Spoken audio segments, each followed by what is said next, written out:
In 2004, Swatch created this chunky thing, the Swatch Paparazzi. But this wasn't the first attempt they had at creating a smart personal object technology watch, a spot watch for short. In fact, in the 90s they created this, the Swatch Beep, which was essentially just a pager on the wrist. This little thing in the 90s was capable of receiving messages through radio waves. The truth of the matter is, most people don't even realize that smartwatches have existed for decades before the Apple Watch ever came to existence. Fun fact, Apple and Swatch actually worked together on a watch called the Access that came out in 2000 that was essentially designed to be able to connect to your computer and download emails. Sure, that's boring by today's standards, but for 22 years ago, that technology was fascinating. Unfortunately though, I haven't been able to pick up an Access, much less find any information about it on the internet aside from the fact that it merely existed and could connect to a computer and access emails. Regardless though, it wasn't really until 2015 when Apple released the Apple Watch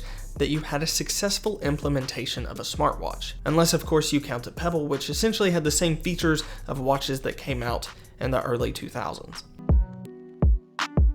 Taking ourselves back in time to 2004, and we see Microsoft and Swatch working together to create this, the Paparazzi. It was the spot watch of the day that was capable of some truly amazing things. It wasn't surprisingly the only one doing it though, and in fact, Tissot had a spot watch that was capable of doing similar things. However, at the time it was $700, while the Swatch was a mere $150. Add to that, they had similar functionalities, and there wasn't necessarily a benefit of paying the $700 for the Tissot, when this itself was a fraction of the price. Launched with 4 colors, Swatch unveiled the Paparazzi on October 20th, 2004. It was, at the time, their flagship spot watch. And even by today's standards, it oddly boasts some truly surprising specs, such as the fact that this thing could last 5 to 7 days without needing a recharge.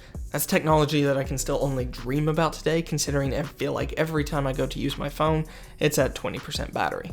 The Paparazzi worked exclusively with the Microsoft MSN Direct service network, essentially allowing it to connect to the internet almost anywhere you were. And in fact, reading back old reviews of this watch, CNET actually has a review stating that they were able to travel to Yosemite with their family for the weekend, and their watch was still able to connect and download information. The Swatch Paparazzi could receive emails, check weather, check sports scores, news, theater showtimes, IMs from MSN Messenger, stocks, weather, and even horoscopes, how 2000s of it. It did all of this through MSN Direct service, costing the consumer either $10 a month or only $59 a year.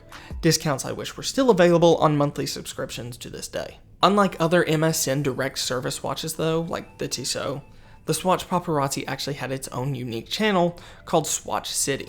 Now, CNET refers to this watch quite a few times in their review of it as the hipster's watch, assumingly because no professional would be caught dead, even in the early 2000s, wearing something this thick, this chunky, and this, well, frankly, gaudy.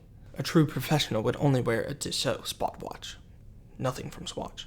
The Swatch City applet would use the timeout service to provide local entertainment information, especially what was happening in your area at the time. The thing I find hilarious about this is if you lived in a city like Daytona Beach in the early 2000s, wearing a spot watch that had access to that information would honestly just be horrifying with all of the different things going on. But add to that, can you imagine an early tech adopter actually trying to get into a nightclub? Frankly, the target demographics for both the app and the watch don't necessarily line up too well together. I'm not saying it's a big fault, it is just something to think about.